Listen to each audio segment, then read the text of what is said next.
How's it going? It's Jeff from jeffrey-thomas.com, and let's take a look at the Fray's version of Heartless, not the other dudes. And let me point out that this is capoed at the 4th fret, and the letter names of the right hand are going to be P for the thumb, I for your first finger, M for your middle finger, A for your ring finger. So I'm going to be talking a lot about what's up with the right hand for finger picking, because this is a finger picking track. Anyway, make sure you have the notation printed out off my website so we can follow through together, and I'll play through slow. Okay, ready, go.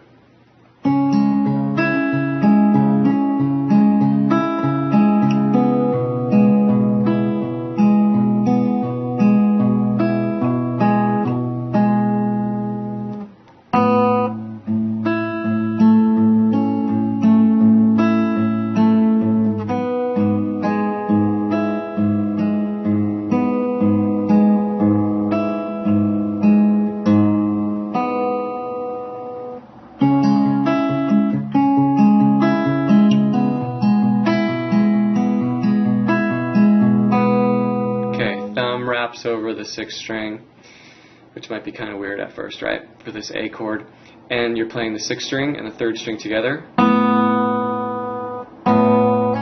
and then hammering on your 2nd finger to the 6th fret. Then continuing,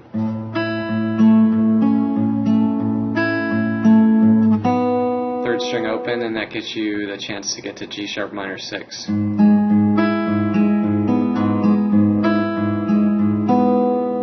And then back around for the repeat.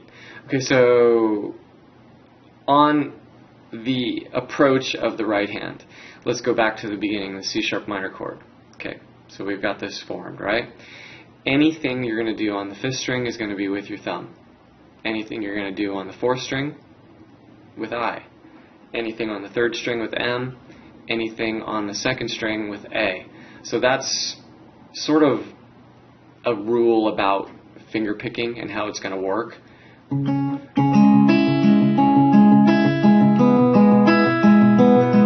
Right? So that eliminates a lot of like chasing the strings around. You just assign a finger to use on a string, and then you just roll whatever pattern it is in the tune. Also, I want to point out there's a bit of a palm mute on this. So putting this part of your palm just resting towards the bridge here, right? And not crushing it. You don't want to be too hard.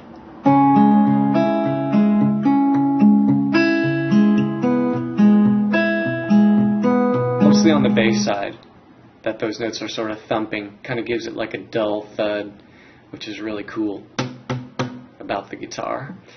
And let me also point out at the last measure on the G sharp minor 6 chord, sometimes he's going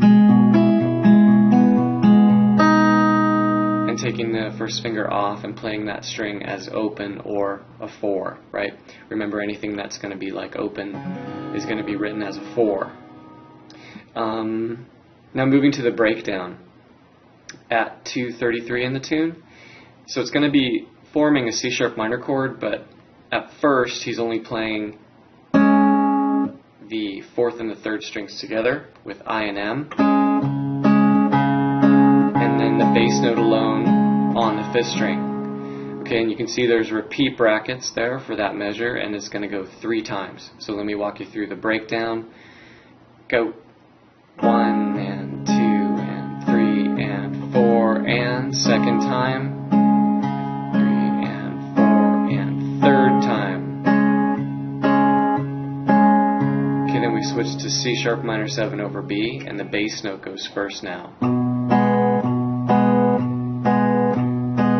Continuing to the last line, this is where I hear more of the upper part of the chord coming in. So maybe I, M, and A if you want. Every once in a while I hear him brushing that 2nd string. So 1 and 2 and 3 and again. Ending 1, last line. C sharp minor 7 over B. Back to the beginning of the last line, C sharp minor.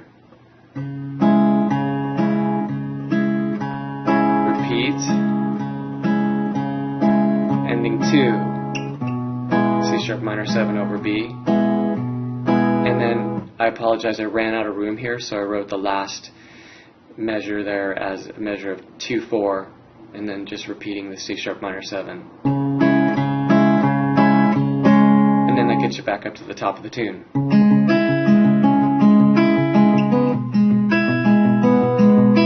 Right?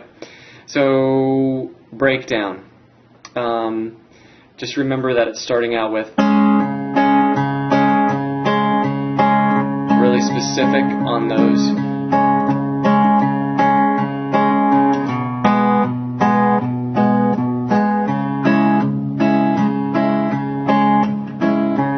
You can alternate, you know. Like I said, every once in a while I hear him hitting that second string.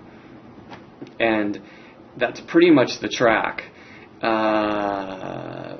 Going up to some other things that I've written for you, the last line of the chord diagrams, I'm starting with some scales to help you maybe improvise if you want to jam through the track with your friends.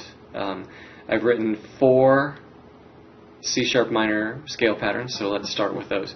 I'm going to walk through everything with I and M. So the first C sharp minor pattern, C sharp minor pentatonic, is starting with a 6-string open, and then going to the 7th fret, right? 3rd finger. Then go to the 5th string, right? And then open, 2nd finger, open, 2nd finger, 1st finger here at the 5th fret, 3rd finger at 7, open, or 4th fret, up to the 7th fret, and then back down.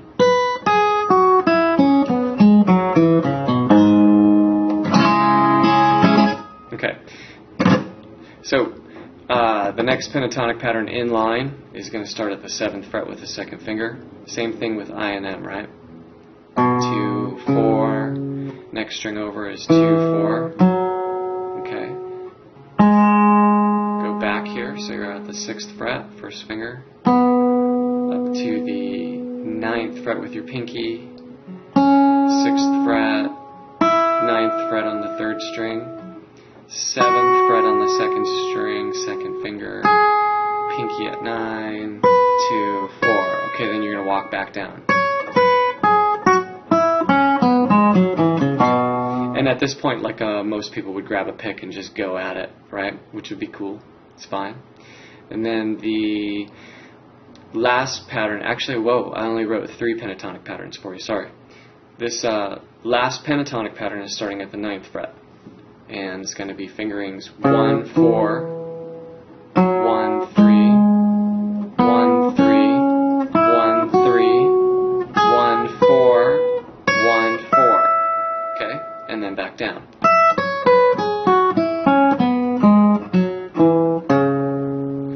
Okay. The last 2 scale patterns that I wrote are C sharp natural minor scales, okay, and they will also work for soloing over the track because it's in the key of C sharp minor, and everything's good with the notes. So the first C sharp natural minor scale is going to start on the 6th string, and then 1, 3, so open or the 4th fret, 1st finger, 3rd finger, cruise over to the 5th string, open, finger 2, finger 3, 4th string open, 2nd finger, 3rd finger, 3rd string open, 2nd finger down, 2nd string open, 1st finger down, 3rd finger down, 1st string open, 1st finger, 3rd finger.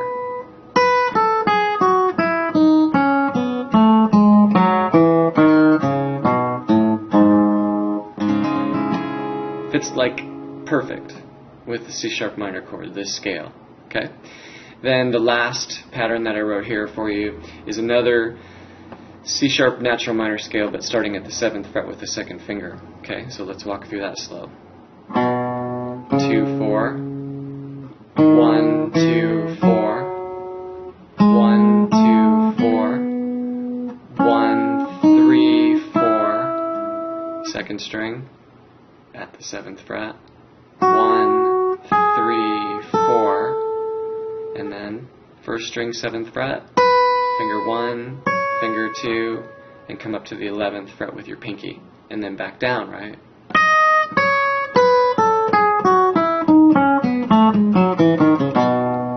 Okay, and if somebody was going, you know,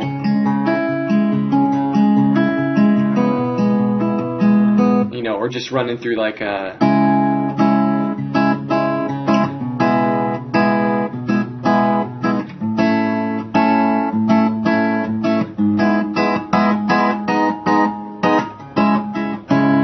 if you're just jamming through the chord progression, you can just totally use any note in either the 3 C sharp minor pentatonics that I wrote for you, or any note in the C sharp natural minor scales, to improvise, you know, to do some jamming, and that's important to talk about. I think it's kind of fun to do that. I do that with my students a lot, making sure that they understand like what key a track is in, what scales to use, and then we end up usually just jamming through things to get their playing ability happening. So anyway, I hope that was interesting. It's a good track, and definitely good for fingerstyles. I wouldn't say it's basic, though. I would say that, you know, there might be some things that are tricky about it. Definitely the thumb over the 6th string is a new move for maybe some of you. Anyway, if you have questions, make sure you get a message to me somehow. There's plenty of contact information for me on the website. And I'm teaching with Skype, Uvu, Yahoo Messenger, Windows Live. So just get a hold of me. And I hope that was fun, and I'll talk to you later. Bye-bye.